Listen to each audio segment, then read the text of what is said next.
Num mundo onde a religião está sempre em pauta, seja na política ou na cultura, uma pergunta fundamental continua ecoando. Será que existem boas razões para acreditar em Deus? Nesta análise, a gente vai mergulhar em alguns dos argumentos filosóficos mais clássicos sobre a existência de Deus, mas olhando para eles com uma lente moderna. Para começar, vamos entender uma perspectiva que meio que define o debate hoje em dia. Como a gente vê nessa citação do Richard Dawkins, a visão naturalista, que ficou muito popular com pensadores do novo ateísmo, diz que o universo é, no fundo, indiferente. A ideia é essa: o cosmos não aponta para nada além dele mesmo, sem propósito, sem bem, sem mal. Só que o filósofo William Lane Craig propõe uma mudança de foco. Ele argumenta que, antes de ficar debatendo os efeitos sociais da religião, que é o que a gente vê na coluna da esquerda, a gente precisa se concentrar no que está à direita, a questão fundamental.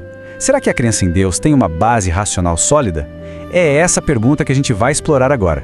E para fazer isso, a gente precisa de regras claras, né? Um bom argumento filosófico não é sobre quem fala mais alto. Ele precisa ter uma estrutura lógica onde a conclusão realmente sai das premissas.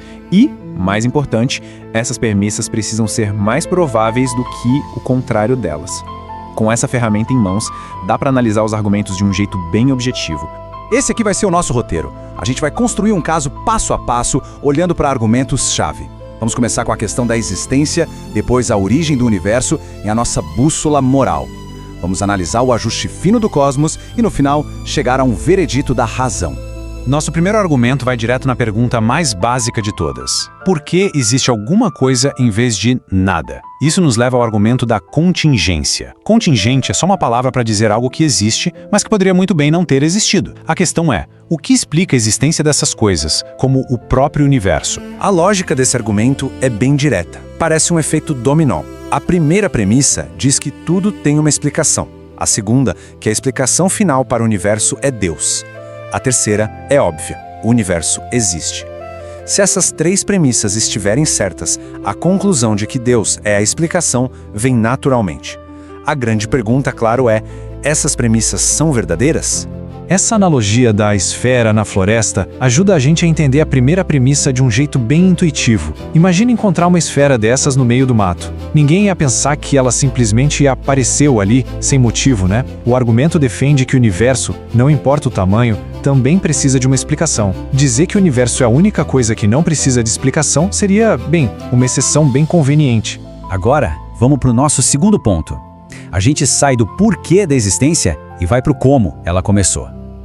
Esse é o argumento cosmológico Kalam, que se apoia em evidências de que o universo teve sim um início definitivo. Esse é o argumento cosmológico Kalam, e ele é bem elegante na sua simplicidade. A primeira premissa é algo que a gente vê o tempo todo. As coisas não simplesmente aparecem do nada sem uma causa. A polêmica toda, então, fica na segunda premissa. Será que o universo realmente teve um começo? E olha, as evidências de que o universo começou vêm de vários lados. Do ponto de vista filosófico, a ideia de um passado infinito é meio paradoxal. Se o passado fosse infinito, a gente nunca teria chegado no hoje. E na ciência, a teoria do Big Bang aponta para um começo absoluto de tudo. Até as leis da termodinâmica sugerem que, se o universo fosse eterno, ele já teria morrido, tipo um relógio que ficou sem corda. Então, aqui está o ponto principal. Se o universo teve uma causa, que tipo de causa seria essa? Pensa bem. Ela teria que existir fora do tempo e do espaço, já que eles começaram com o universo.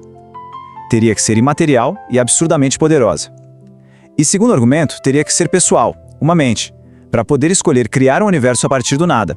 Com o nosso terceiro argumento, a gente muda um pouco a direção da conversa. A gente deixa a física do cosmos de lado e entra no mundo dos valores. A pergunta agora é: a nossa bússola moral interna aponta para algo real, objetivo?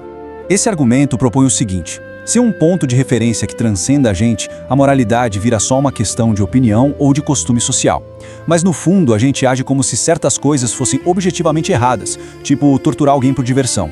Isso parece errado de verdade, não importa o que as pessoas pensem. Esse slide mostra uma tensão bem interessante. Na teoria, à esquerda, pensadores como Dawkins dizem que o universo é moralmente indiferente. Mas na prática, à direita, eles fazem condenações morais fortíssimas contra o que eles consideram um mal real objetivo. O argumento moral diz que ao fazerem isso, eles estão, na verdade, vivendo como se a segunda premissa, a de que a moralidade objetiva existe, fosse verdadeira. Uma objeção clássica a isso é: algo é bom porque Deus manda ou Deus manda porque já é bom. Esse slide mostra uma terceira via. A moralidade não é nem arbitrária nem externa a Deus. Na verdade, a própria natureza de Deus, seu caráter justo, amoroso, bom, é o padrão final para o que é o bem. O nosso quarto e último argumento nos leva de volta para a física. É o argumento teleológico, que vem da palavra grega telos, que significa propósito ou design. Ele se debruça sobre um fato surpreendente. O cosmos parece calibrado, finamente ajustado para a nossa existência. A física do século XX revelou algo realmente impressionante. As constantes fundamentais do universo, como a força da gravidade, por exemplo, estão ajustadas com uma precisão que a gente mal consegue imaginar. Se elas fossem um pouquinho só diferentes, nenhuma forma de vida como a nossa poderia existir. É como viver no fio da navalha. Então, como é que a gente explica esse ajuste tão preciso? Basicamente, existem 3 explicações principais em jogo. Opção 1, necessidade de física. O universo tinha que ser assim. Opção 2, acaso. A gente simplesmente ganhou na loteria cósmica. Ou opção 3, design. Ele foi projetado de propósito para permitir a vida. A necessidade física parece improvável, porque nada nas leis da física exige que essas constantes tenham exatamente esses valores. O puro acaso esbarra em probabilidades tão, mas tão pequenas que chega a ser irracional acreditar nisso. E a hipótese do multiverso que tenta salvar o acaso é pura especulação, sem nenhuma prova. Isso leva quem defende o argumento a concluir que o design é a explicação mais plausível de todas. E assim a gente chega à conclusão.